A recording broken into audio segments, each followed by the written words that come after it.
बदलता जनमत, बदलता युवा और बदलती हुई प्राथमिकता, ये सब कुछ मिलकर बिहार चुनाव को खास बना रही है, क्योंकि पटना अब सिर्फ राजधानी नहीं बल्कि आने वाले बिहार के राजनीतिक भविष्य की दिशा को तय करने वाला शहर है। नीतीश कुमार के पलटवार से लेकर लालू राबड़ी परिवार की सियासत और तेजस्वी यादव के नए तेवरों तक समीकरण हर दिन बदल रहे हैं।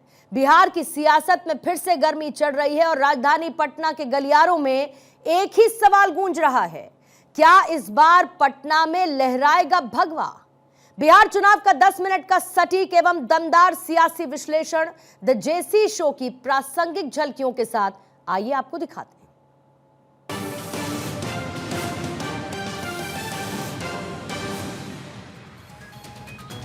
क्या इस बार पटना में फहराएगा भगवा? इसके मायने क्या है? इसका दो टूक मैसेज ये है कि बिहार नरेंद्र मोदी और अमित शाह की गोद में है। राहुल गांधी, तेजस्वी, पीके सब फालतू की बात है। थोड़ी बहुत दिलचस्पी पीके को लेकर के थी कि नरेंद्र मोदी अमित शाह की कार्यशैली को समझते हैं, गहराइयों से उनकी स्ट्रैटेजी को जानते हैं, तो शायद कुछ नया करेंगे, कुछ बड़ा करेंगे। लेकिन नरेंद्र मोदी के सामने वो भी फेल। इन लोगों को अंदाज़ा भी नहीं था कि नरेंद्र मोदी, अमित शाह सारे मतदाताओं को, जनता को टुकड़ों में बांटकर, उनके अलग अलग समूह बनाकर, उनके ग्रुप लीडर बनाकर, एरियाज़ बनाकर चुनाव से पहले इतना नगद पैसा ट्रांसफ़र कर देंगे सरकारी योजनाओं का कि ये कहीं भी उसके सामने स्टैंड नहीं करेंगे। आप सोचिए कि छठ से पहले 10,000 रुपये एक महिला के खाते में आना, उसके लिए निश्चित तौर पे एक अमृत काल था उस वक्त का, और सब परिवार वाले इस 10,000 रुपये को देखकर सब कुछ भूल गए थे। नरेंद्र मोदी पहली बार इस मिथ को तोड़ देंगे कि नीतीश कुमार के बिना पटना में कोई सरकार नहीं बन सकती। मार्क माय वर्ड्स, 14 तारीख को आप देखेंगे Bhajpa will emerge as the single largest party. With JDU, it will form the government. It will have its own chief minister. और 17-18 तारीख को आप देखेंगे पटना में भगवा लहराता हुआ आपको दिखाई देगा इस बार। तो सर, आपने अभी कहा, इसलिए मेरा सवाल है कि क्या वाकई में भारतीय जनता पार्टी या एनडीए नीतीश कुमार के चेहरे पर लड़ रही है चुनाव? नीतीश कुमार सीएम जैसा भी आपने कहा होंगे या नहीं होंगे? और दूसरा, नीतीश कुमार की जो पलटू राम की एक इमेज बन गई है, उसके बाद भी बीजेपी उन पर विश्वास कर रही है क्या सर? चेहरा तो आज भी हैं वो, लेकिन वो एक मुखौटा है। चुनाव लड़ाने का असली चेहरा नरेंद्र मोदी हैं, गेम चेंजर नरेंद्र मोदी हैं।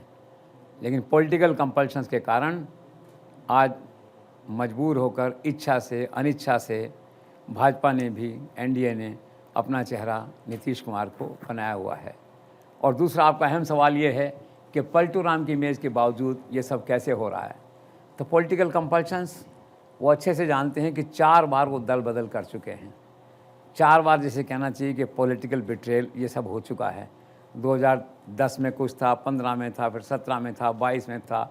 हर बार उन्होंने पाला बदला और पूरे देश में इमेज बन गई नीतीश कुमार की। एक जो कहते हैं सुशासन बाबू हैं, उनकी इमेज एक बार ये बन गई कि पलटू राम हैं। इसके बावजूद ये है कि ये बिहार की राजनीति की व्यवस्थाएं हैं कि कोई एक दल वहाँ चुनाव नहीं लड़ सकता, नहीं जीत सकता।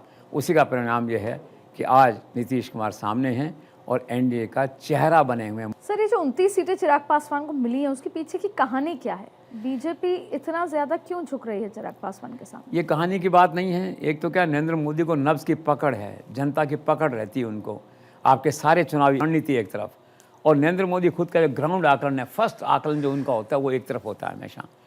उनका पक्का ये आकलन है शुरू से कि Chirag is a compulsory component in this government, और अगर हमें सरकार बनानी है एनडीए की और विपक्ष को निश्चित तौर पे हराना है, स्वीपिंग मेजोरिटी लेनी है, हमें कोई उसमें से कोई कमी नहीं छोड़नी चाहिए। उसमें जो चिराग पासवान है एक कंपल्सरी कंपोनेंट है, एक पॉपुलर कंपोनेंट है। पिछले लोकसभा में 100% उसकी स्ट्राइकिंग रेट थी, 5 सीटें जीती।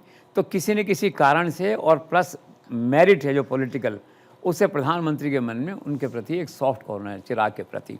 तो मैंने सुना कि उन्होंने कहा भी कुछ भी करो, इसको 29 करो, 19 करो, ये आपका काम है, लेकिन ये चिराग बाहर नहीं जाना चाहिए।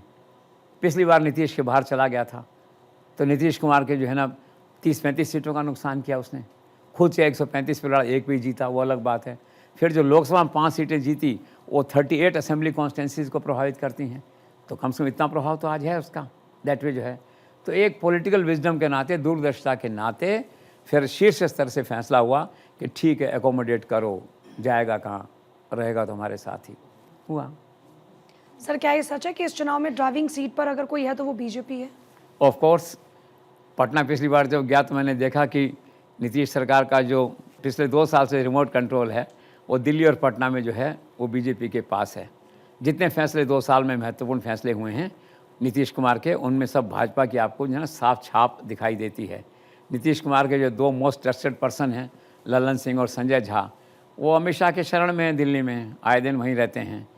शुरू में ऐसा लगता था कि जेडीयू ड्राइविंग सीट पे है, उस समय क्या है, उस समय भी आपका जो है बीजेपी ये ड्राइविंग सीट पे थी, लेकिन लगता ऐसा था कि वो ड्राइविंग सीट पे हैं, दूसरी पार्टी जो है।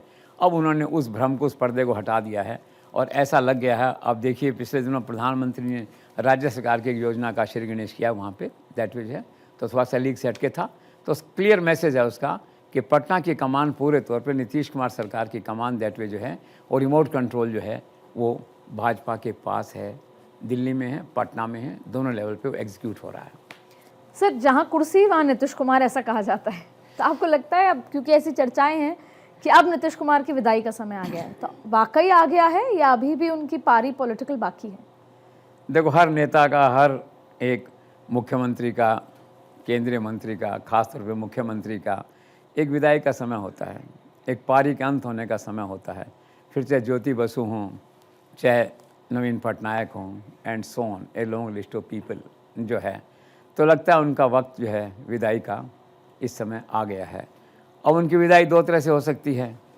एक तो जनता उनको विदा करेगी, 101 में बहुत कम सीटें जीतेंगे इस बार वो, मे बी 40 टाइप कुछ ऐसा हो सकता है, बड़ी बात नहीं, दैट इज है।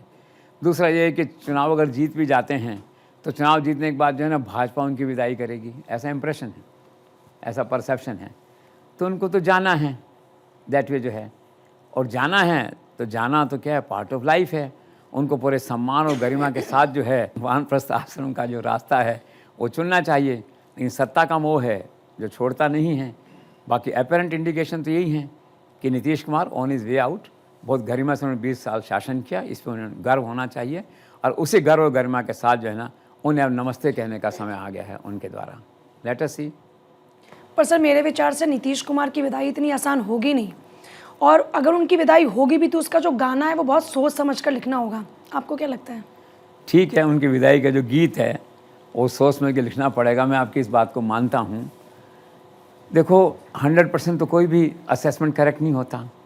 हमारा बेसिक आकलन ये है कि there will be new chief minister in Patna, BJP chief minister in Patna, and rather new chief minister other than Nitish Kumar, यो मानिए इसको, ऑन 14th। अब विदाई की कहानी मुश्किल तो है, कभी तक का इतिहास रहा है कि जब भी इनकी कुर्सी के जाने का वक्त आया तो उन्हें पलटी खाई, कुर्सी को नहीं जाने दिया वहाँ से जो है। तो इस बार उनके मन में कुछ न कुछ ऐसा चल रहा होगा कि ऐसा वक्त आएगा। वो यही सिद्ध करता है कि किसी सूरत में कुर्सी को छोड़ने वाले नहीं हैं।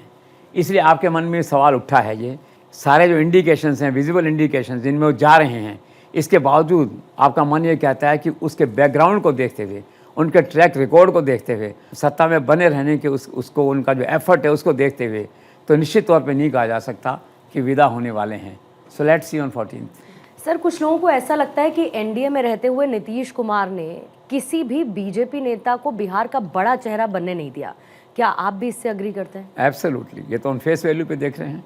बिहार में कोई भी, जिसे कहना चाहिए कोई बड़ा हिंदू चेहरा जो है ना सामने नहीं आया, और नीतीश कुमार ने जातियों को बांटा और हिंदू वोटों को, जातियों को इतना बांट दिया आपस में कि कोई एक ग्रुप बड़ा खड़ा नहीं, उसके हिंदू लीडर एक बड़ा सामने नहीं आ सके।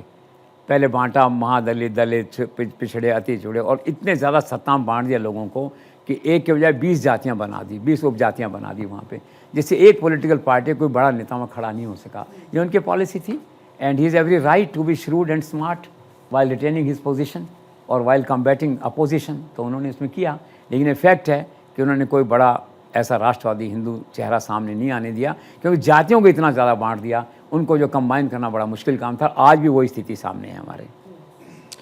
सर 1995 के बाद से आज तक बिहार में कोई भी पॉलिटिकल पार्टी अपने बूते सरकार नहीं बना पाई है, क्या इसकी पुनरावृत्ति इस बार भी होगी? एब्सोल्युटली हो चुकी है।